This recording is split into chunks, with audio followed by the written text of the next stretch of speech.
26 नवंबर 2008 की रात, वो वारदात जिसने मुंबई सहित पूरे देश को अंदर तक हिला डाला था।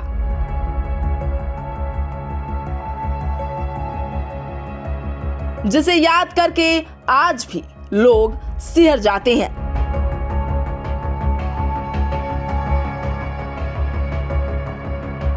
जिसने 26/11 नाम से लोगों के जहन में अपनी अलग ही भयावह छाप छोड़ी है, जिसे भुला पाना हर किसी के लिए नामुमकिन सा है।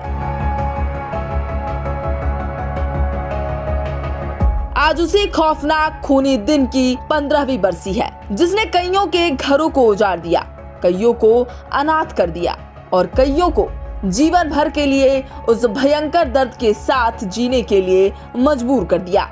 आज मुंबई आतंकी, जिसे बाद में 26/11 नाम दिया गया था, के हमले की 15वीं बरसी है। बता दें कि 26 नवंबर को आतंकियों ने समुद्री रास्ते से मुंबई में प्रवेश किया था, जिसके बाद मुंबई के कई जगहों पर आतंकियों ने खूनी खेल को अंजाम दिया।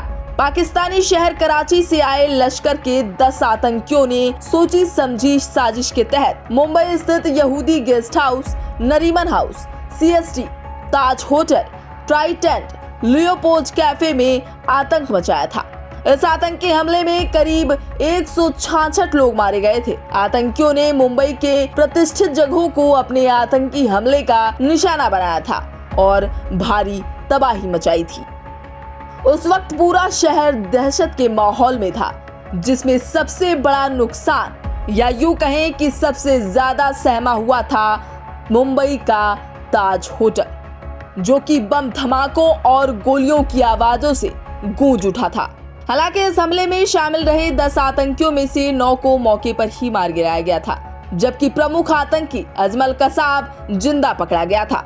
4 सालों तक चली कानूनी प्रक्रिया के बाद 2012 में कसाब को फांसी पर लटकाया गया था। इन सबके बीच कोई और भी थी, जिसने मौकाए वारदात पर पकड़े गए मुख्य आतंकी कसाब को कोर्ट रूम में पहचानने में और उसके बयान ने कसाब की फांसी के पूरे प्रोसेस को अंजाम देने में मुख्य भूमिका अदा की थी। आप खुद सुनिए उनकी जुबानी उस भयावह रात की पूरी कहानी। ठीक 15 साल पहले 26/11/2008 की रात मुझे गोली लगी थी। मैं मेरे फैमिली के साथ, मेरे पापा, मेरे भाई और मैं, हम तीनों पूना जाने वाले थे। बांद्रा से हम CST गए थे। CST में 12 नंबर प्लेटफॉर्म के सामने बैठे थे। उतने में मेरा भाई बोला मुझे टॉयलेट आया। पापा बोले तो टॉयलेट जाके आजा बेटा, फिर हम टिकट निकाल के जाएंगे। जैसे ही वो टॉयलेट को गया, अचानक से बॉम्ब स्फोट हुआ और गोली फायरिंग होने लगी। लोग भागने लगते, किसी के हाथ से गोली खून निकल रहा है तो किसी के पैर से निकल रहा है तो किसी के सर पे। कुछ समझ में नहीं आ रहा था आखिर यहाँ सब क्या हो रहा है। तब मेरी उम्र 9 साल 11 महीने की थी। मैं एक शख्स को देखती हूँ जिसके हाथ में बड़ी सी गन है और वो अंधाधुंध गोली फायरिंग कर रहा है। मैं क्वेश्चन मांगती कि आखिर ये कौन है, हम लोगों ने क्या बिगाड़ा है जो ये हमें गोली मार रहा है। बता दें कि आज भी हमले में मारे गए पीड़ित घर वालों की आंखें रोष और दुख से भर आती हैं। अभी तक वो दिमाग में गया ही नहीं है। अभी भी ऐसा ही लगता है, वो दिन आता है तो पूरा मनुष्य छा जाता है। पूरा मेरी जिंदगी मनुष्य हो गई। मेरे बच्चे लोग रखड़ गए, मैं रखड़ गई। सरकार ने जो कुछ भी दिया हो, लेकिन उनकी कमी कोई पूरी नहीं कर सकता। अगर सुरक्षा व्यवस्थित रहती थी ना, तो आज मेरे पति को कुछ नहीं होता था। और कोई भी मतलब इतने जो भाई विधवा हुई, शहीद हो गए, लेकिन जो कमी कर रही है ना, वो कोई पूरा नहीं करेगा। हमारे बच्चे लोग की, हमारी जिंदगी में जो है वो कोई नहीं पूरी कर सकता, सरकार भी पूरी नहीं कर सकती। और अभी कितना ये सब हो गया, सरकार हम हमारे सामने देखती है कि कैसे उनका घर चल रहा है, क्या कर रहे हैं, बच्चे कैसे चल रहे हैं, कैसे। अभी भी बच्चे लोग याद करके रोते हैं, मैं रोती हूँ। कितनी कमी कर रही है, सिर्फ 26/11 के टाइम पे ही पता चलता है।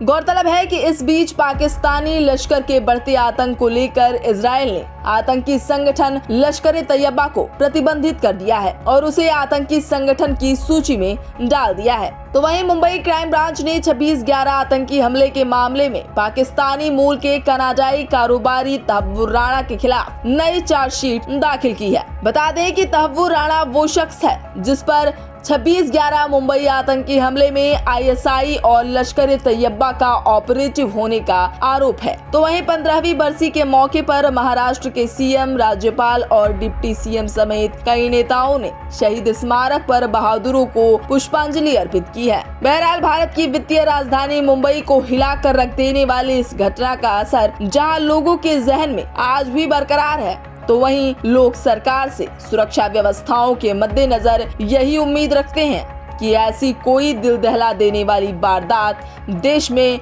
फिर कभी ना घटे। ब्यूरो रिपोर्ट, इंडिया पब्लिक खबर। तो फिलहाल के लिए मुंबई आतंकी हमले 26/11 से जुड़ी इस स्पेशल रिपोर्ट में अभी के लिए बस इतना ही। ये पूरी खबर आपको कैसी लगी और इस पर आपकी क्या राय है, हमें अपनी प्रतिक्रिया कमेंट बॉक्स में जरूर दें। और देश, प्रदेश और दुनिया की तमाम खबरों से लगातार रहने के लिए अपडेट सब्सक्राइब करें हमारा चैनल इंडिया पब्लिक खबर और बेल आइकन को दबाएं, जिससे प्रमुख खबरों की सारी अपडेट आप तक समय से पहुंच पाएं।